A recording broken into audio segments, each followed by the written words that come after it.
What's up, guys? Slaughterfit's back here with another Skyrim build.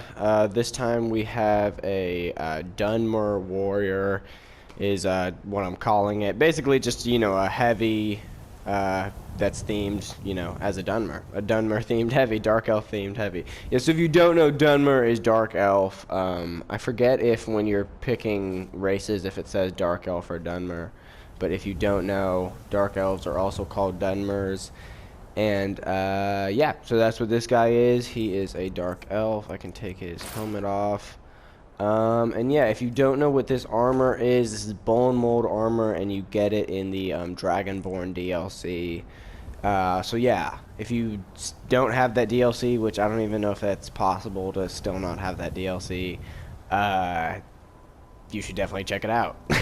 So yeah, let's get into the build, guys.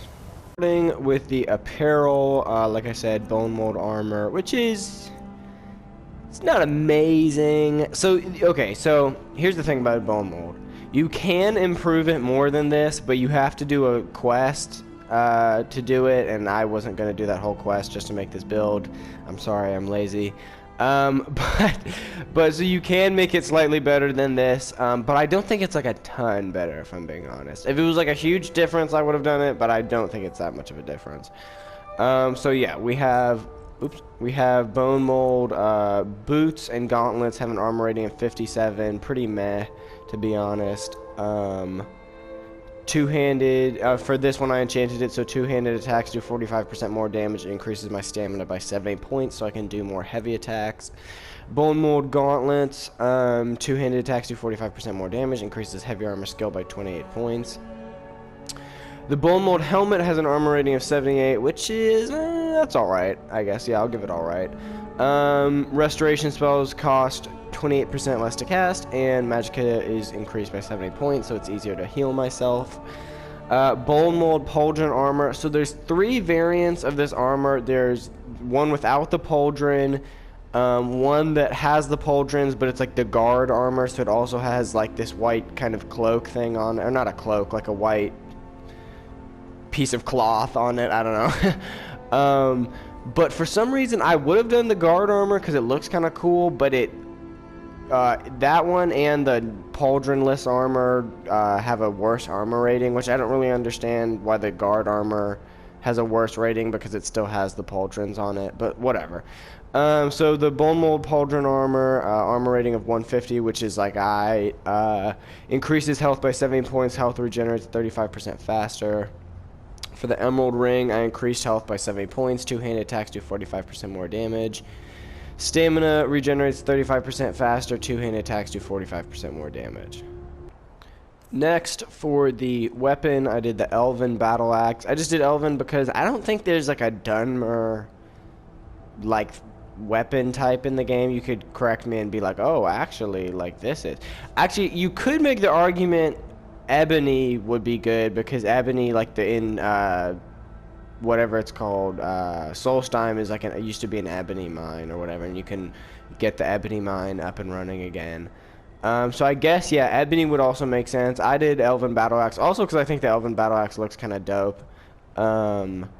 Yeah, so damage of 366 when fully upgraded, and I have like enchantments that boost that. And then I enchanted it so it absorbs 22 points of health, so that I think absorption gives you half of it back. I think I heard that. So it does 336 damage and then does 20 points of absorption damage, and I get 11 points of health back. And then it has the chaos enchantment, so a 50% chance of each element of fire, frost, and shock to do 28 points of damage. So I could get all of those, I could get none of them, I could get a combination of them. So yeah, I think this build looks pretty dope. The only thing that's a little weird to me about it is that like the neck cloth is like a different color than all the other like cloth. I don't know why it's kind of like teal and all the other parts are like brown. That's a little weird to me, but besides that, I think it looks dope. Decent armor, but also kind of not great. But for Dunmer role-playing purposes, I think it works good. Especially because, like, I really like Dunmers, but they're usually, like, mages, and so it's kind of cool to have, like, a heavy, Dunmer in, unique Dunmer armor. You could also do the chitin armor. I want to do a build with the chitin armor, yeah. For restoration, I just did novice and apprentice because I just got fast healing, and then I did dual casting and then regeneration. So healing spells cost 50% more. I mean, cure 50% more, and respite. So they also restore stamina. So I can you know, do more power attacks. And as you can see, I put most of my stuff into health and stamina. Actually, that 70 points into magicka is just from the enchantment. So, yeah, mostly health and stamina themed. For heavy armor, you just want to max out Juggernaut, so the armor rating is increased by 100. Basically, I'll cut to the chase. You want to just max out heavy armor for this build. I just didn't do this side because it's like less crucial for these build videos. But you just want to max out heavy armor. You know, you want all of these 25% armor bonus, 50% less dagger, additional 25% armor bonus. And this is for match set. So match set, you have to be wearing a match set. So if you wanted like a different helmet or something, this wouldn't apply. And then reflect blows, 10% chance to reflect melee damage back on an enemy while wearing all heavy armor. And then for two-handed, you want to max this one out as well. Barbarian all the way, so they do twice as much damage. Limb splitter, because we're using a battle axe, which makes it cause bleeding damage. And then champion stance, so power attacks cost 25% less stamina.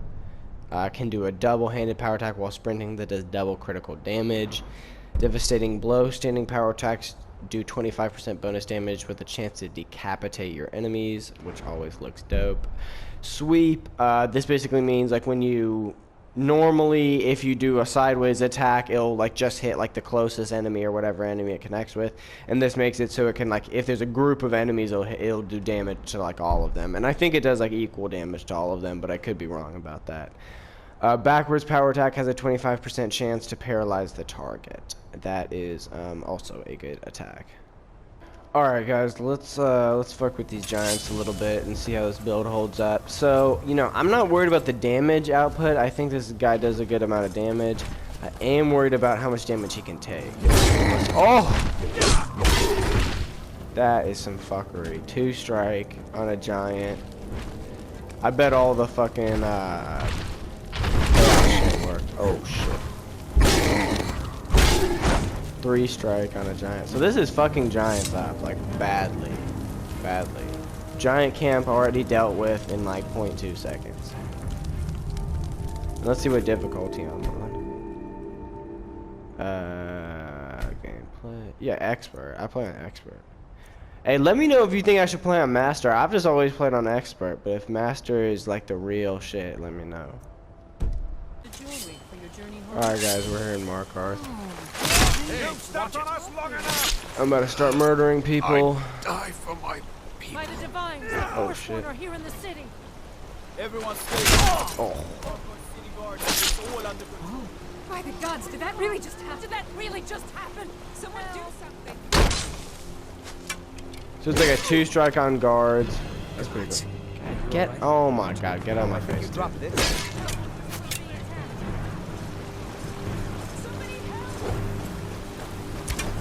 Where are these guards at?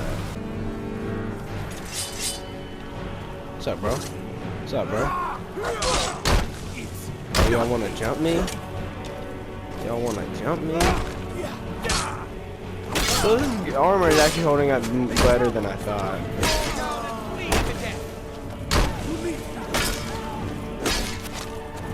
Why is this guard essential?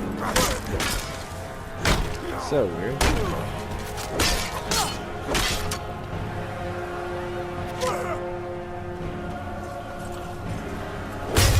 Oh, that's basically a 1 strike. Oh, that was a 1 strike.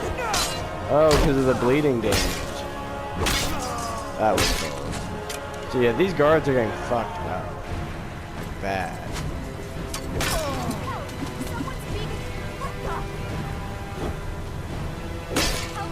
On a rampage. Where are these guards at? Bitch. Get sat down.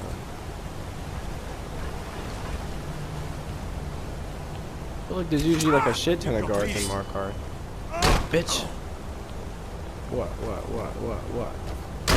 Victory is yours. I simply. Yeah, so that bleeding damage actually does like kill them. Like if you leave them on super low, that it takes them out. That's kind of cool. Where's this dude at?